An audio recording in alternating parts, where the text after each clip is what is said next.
Our first play is not that one. So it's Neighbors.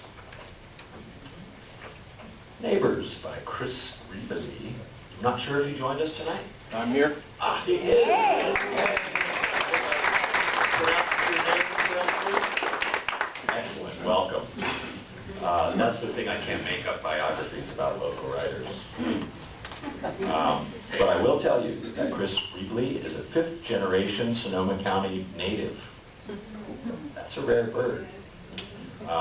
So you can tell his work is really rooted in these hills, and I love how he brings the local flavor alive in this piece. His past job history reads like the state's delinquent tax rolls.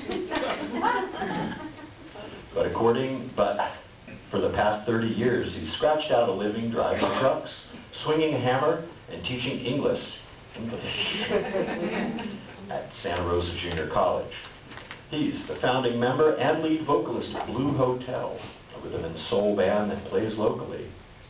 He has lived in Grayton, California, faraway, exotic Grayton, since 1983. Great to have you here, and I hope we do justice to your piece. Thank you. Which I am certain my cast will rise to the occasion. They're nervous, but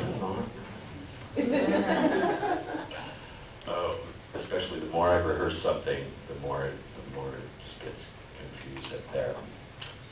But I am pleased to present Neighbors by Chris Riebli, read by Denise, Owen, and Lynn, Woolley.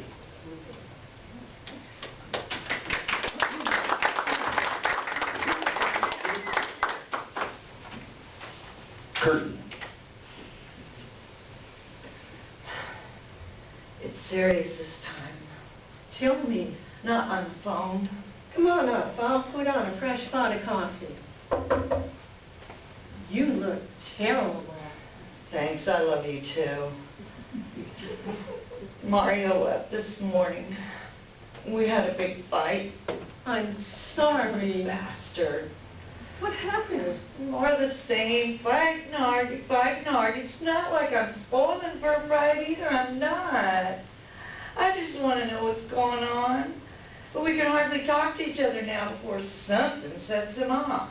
Let me pour you some coffee. I asked if he'd be home for dinner, and he said, maybe. What I got to do till I schedule now? That's all I asked him.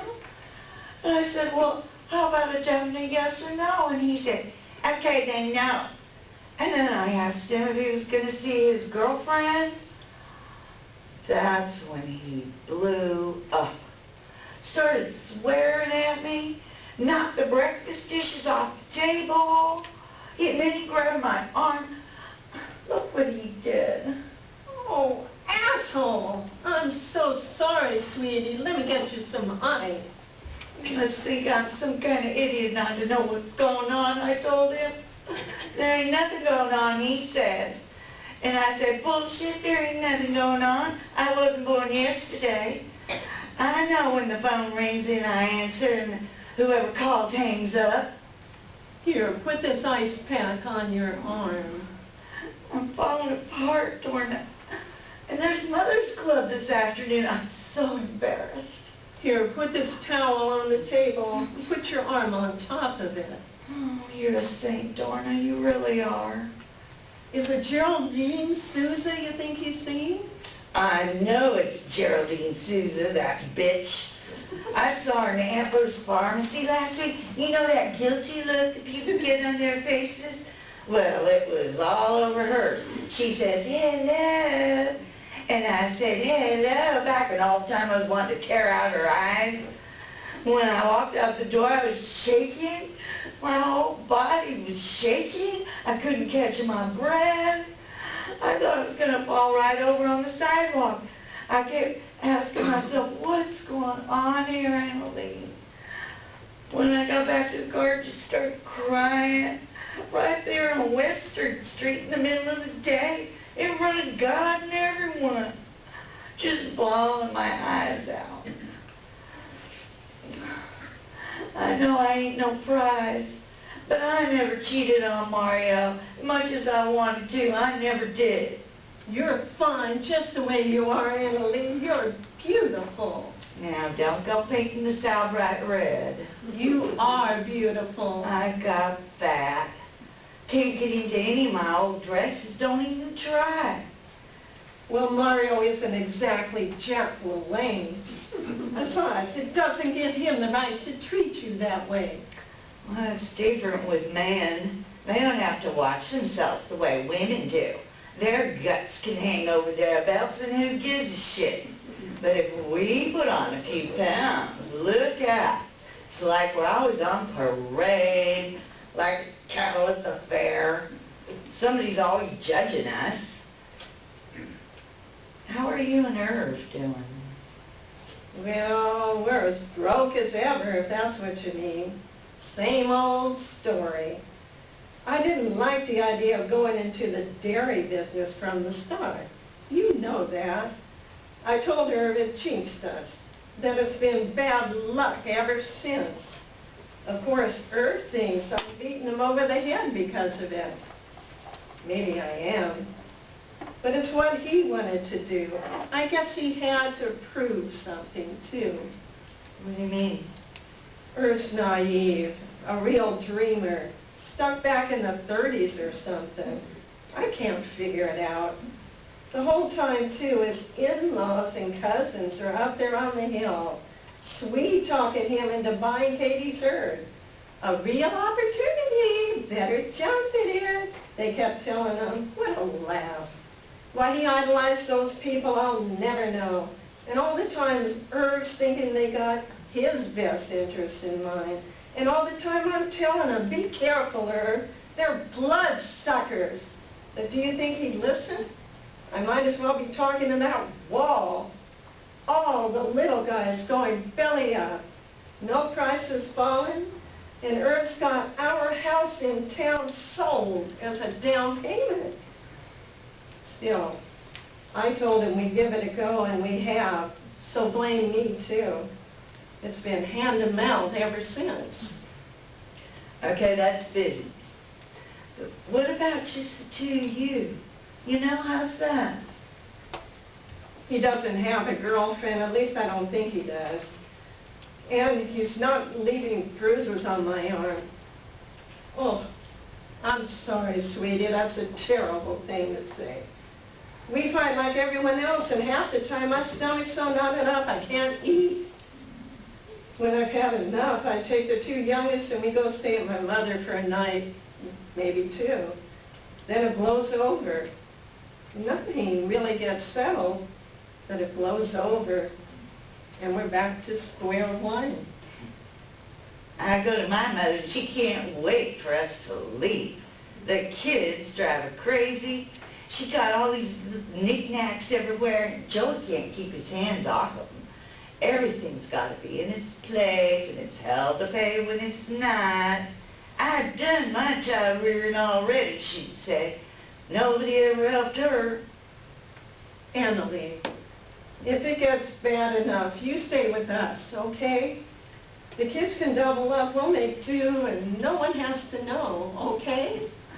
You're a sweetheart, Dorna. Does Irv ever talk about his feelings? He's pretty tight-lipped. Doesn't like it either when I press him about that stuff. He thinks it's all bullshit. Thinks if he just stayed busy, there wouldn't be all this worrying and wondering who's feeling what, whose toes they're getting stepped on. So what do? I button up too. Carried around just like Irv does. But it's not healthy. It's like I'm pissed off half the time. Irv's tried a couple of times, he's tried. He doesn't like me going around mad any more than I like it.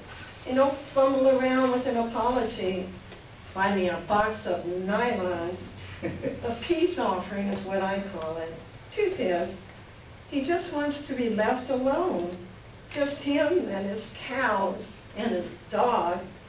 He loves the kids, but he's happiest when no one's bothering him. He could go on like that forever. The whole world could be caving in. But as long as there were cows to milk and shit to shovel, it wouldn't bother her. Work, work, work. Sometimes I wonder why he ever got married. If it was just to show his cousins he could, that he wasn't a mama's boy. He used to be romantic and quite a dancer, but that's all gone now. He'll talk to anyone he meets and folks will say, what a great guy Irv is, so talkative and funny. And I'll say, yeah, he sure is something, isn't he? Irv is a good guy. I know he is, but what people see and what you see aren't always the same. You want to bring you flowers all the time, is that it? Sweetheart, that might happen in the movies, but it don't happen in real life. Maybe once, twice a year, if you're lucky. But something dries up inside of them. Inside of all of us. Why is that, Annalie? What do you think happens?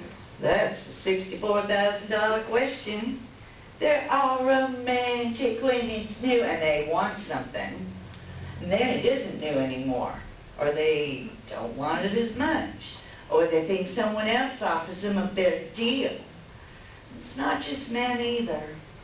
If you're lucky, you keep finding something new that sparks it. Or you're okay with things just as they are. Mostly we get used to each other and try and stick it out. Unless you're Mario Avila, who thinks it's always greener on the other side of the fence. Maybe I'm the dreamer then, and not Irv. I just don't want to be someone who slides the dinner plate in front of him every night, does the laundry, cleans the house,